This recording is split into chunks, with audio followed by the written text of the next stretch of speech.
Dans cette vidéo, nous allons définir ce qu'est un cône de révolution. Le terme de révolution que l'on associe à un solide signifie que celui-ci est engendré par une surface plane tournant autour d'un axe. On parle de cône de révolution puisque ce solide est obtenu par la rotation d'un triangle rectangle autour d'un côté de l'angle droit. Comme on peut le voir, le cône est bien obtenu en faisant tourner un triangle rectangle autour d'un des côtés de l'angle droit.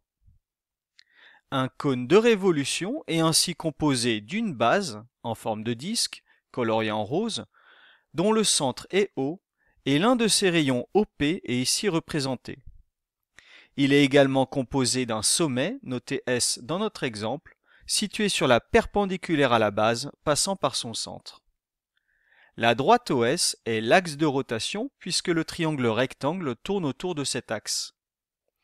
Et le segment SO qui joint donc le centre de la base au sommet du cône est appelé hauteur du cône.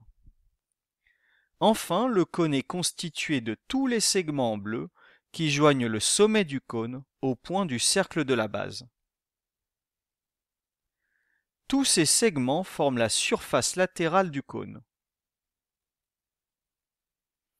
Cette surface est ainsi générée par l'hypoténuse en bleu du triangle rectangle. On appelle ainsi génératrice du cône chaque segment dont une extrémité est le sommet du cône et dont l'autre extrémité appartient au cercle de la base.